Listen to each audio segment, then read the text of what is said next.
जय हिंद दोस्तों, आप सभी का स्वागत है एक बार फिर से आपके अपने YouTube चैनल यूनिक ज्ञान में। आज हम BA 5th semester political science paper first का मॉडल पेपर देखेंगे, अर्थात एक एग्ज़ाम पेपर देखेंगे। यह VBSPU यूनिवर्सिटी का है, वीर बहादुर सिंह पूर्वांचल यूनिवर्सिटी का। इसको देखने से आपको फ़ायदा यह होगा कि आपको पता चलेगा कि किस प्रकार के प्रश्न यूनिवर्सिटीज़ द्वारा पूछे जा रहे हैं, कौन से टॉपिक्स हमारे लिए मोस्ट इम्पॉर्टेंट हो जाते हैं। वीडियो को लास्ट तक देखिएगा, जिससे आपको सभी डाउट जो हैं आपके क्लियर हो जाएं कि आपके पॉलिटिकल साइंस जो सब्जेक्ट है उसमें किस प्रकार के प्रश्न पूछे जा रहे हैं। हमने यह जो पॉलिटिकल साइंस पेपर फर्स्ट है इसको अच्छे से पढ़ाया भी है, हर एक चैप्टर आपको कराया गया है। अगर आपने नहीं देखा तो आप चैनल पर विजिट कीजिए, आपको प्लेलिस्ट मिल जाएगी BA 5th semester political science paper first classes, जहां पर आपको सिलेबस के साथ साथ सभी चैप्टर्स आपको मिल जाएंगे।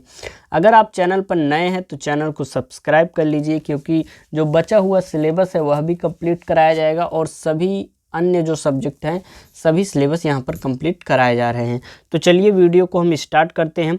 और अगर आप नोट्स प्राप्त करना चाहते हैं तो हमारे टेलीग्राम चैनल को ज्वाइन कीजिए, वहाँ पर सभी क्लासेस की आपको नोट्स प्राप्त हो जाती हैं, जो भी चैप्टर्स कराए जाते हैं, जिससे क्या होता है कि आपको हेल्प एक प्रकार से मिल जाती है। अगर आप रिवीजन करना चाहते हैं या फिर अपना हैंड रिटन नोट्स बनाना चाहते हैं तो उन नोट्स के मदद से आप बना सकते हैं, जो आपको टेलीग्राम चैनल पर मिलता है। तो चलिए देखते हैं कौन कौन से प्रश्न आए हैं।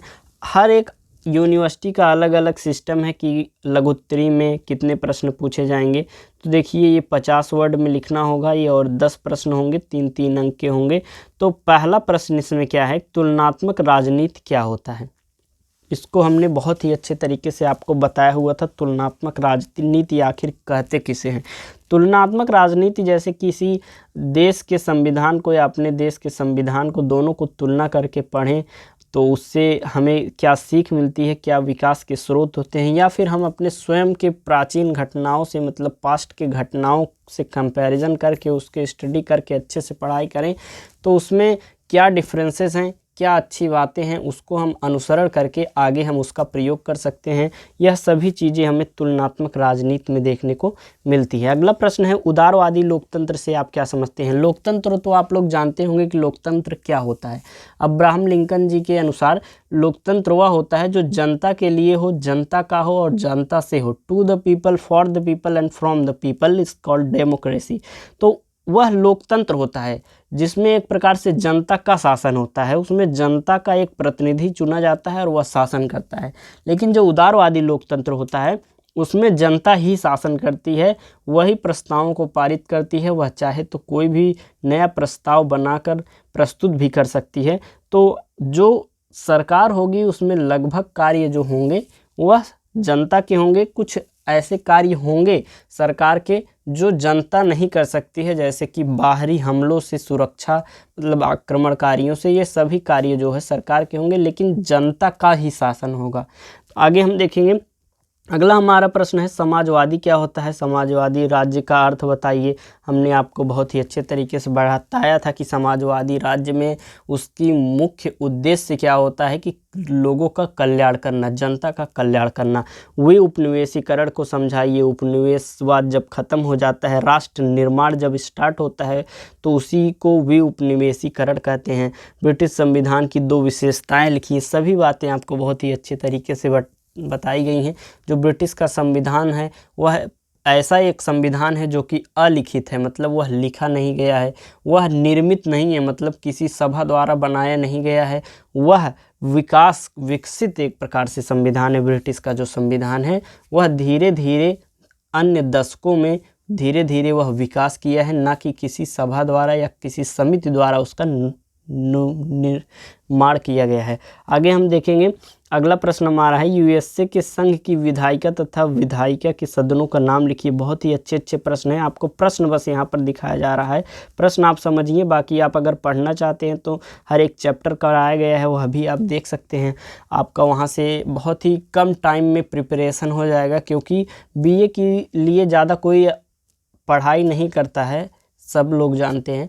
तो कम से कम समय में परीक्षा के लिए तैयारी करना बहुत ही आवश्यक होता है। तो कम से कम समय में कैसे करेंगे, हम टॉपिक्स को बस समझ लेंगे, उसके बारे में बनाकर लिखने में हमें आसानी होगी। तो समझने के लिए आप वीडियोस देखिए, वीडियोस आपको एक एक चैप्टर लगभग 15 मिनट में एक चैप्टर कंप्लीट करा दिया गया है। लगभग होंगे आपके 7-8 चैप्टर, आप अच्छे से बहुत ही कम समय में तैयारी कर सकते हैं।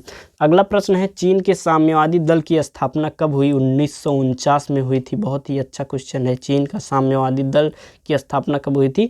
1949 में हुई थी। बहुल कार्यपालिका से आप क्या समझते हैं? बहुल कार्यपालिका आपसे एक क्वेश्चन है, इसको आप कमेंट करके बताइएगा। अगर आपको पता हो, ना पता हो तो आप पूछ भी सकते हैं कमेंट करके कि बहुल कार्यपालिका एक ऐसा कौन सा देश है जहां पर लागू हुआ है बहुल कार्यपालिका।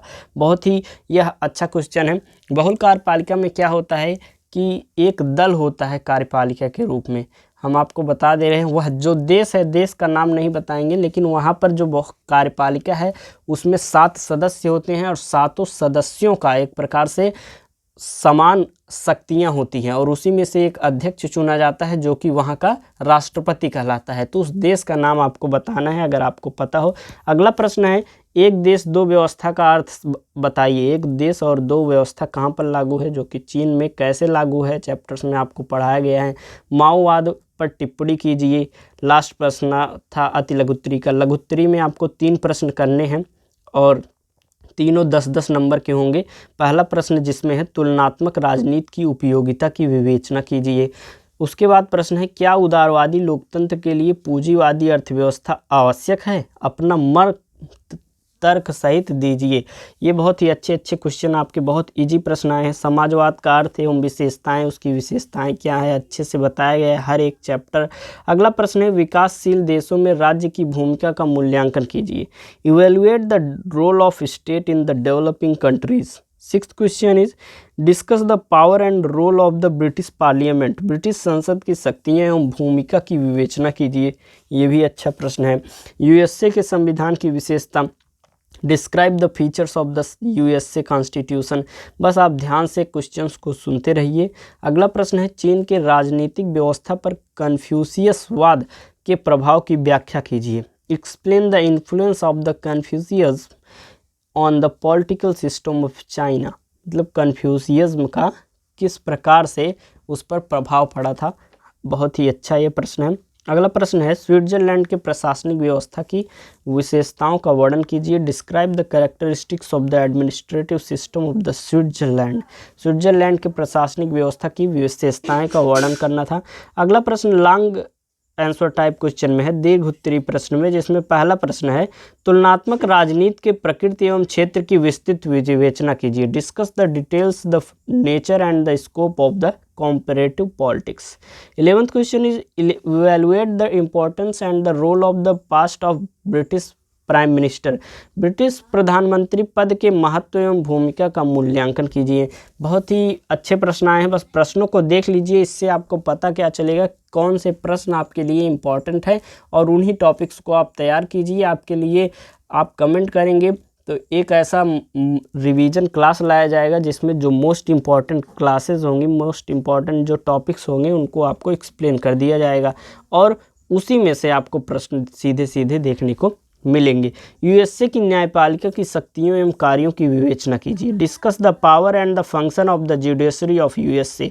13th नंबर क्वेश्चन है, चीनी राजनीतिक व्यवस्था की प्रमुख विशेषताओं पर चर्चा कीजिए। Discuss the salient feature of the Chinese political system. ये जो प्रश्न हैं आपको सभी हमने आपको दिखा दिए हैं बहुत अच्छे तरीके से। अब इसी प्रकार से अपने जो इसमें टॉपिक्स हैं उसको तैयार कर लीजिए। आपके में भी यही प्रश्न पूछे जाएंगे, हो सकता है थोड़ा घुमा के पूछा जाए, लेकिन ये प्रश्न आपके लिए इम्पॉर्टेंट रहेंगे। आपका एग्ज़ाम जो भी यूनिवर्सिटी के हों आप हो जाए तो ये हमें टेलीग्राम पर अपना पेपर सेंड कर दें, जिससे यूट्यूब पर डाल दिया जाए मॉडल पेपर एक प्रकार से, और जिन यूनिवर्सिटीज़ का नहीं हुआ रहेगा उनके लिए एक प्रकार से यह उपयोगी साबित होगा। तो चलिए वीडियो को करते हैं ख़त्म। वीडियो को लाइक कीजिए, अपने दोस्तों के पास भी शेयर कीजिए। धन्यवाद, मिलते हैं अगले वीडियो में।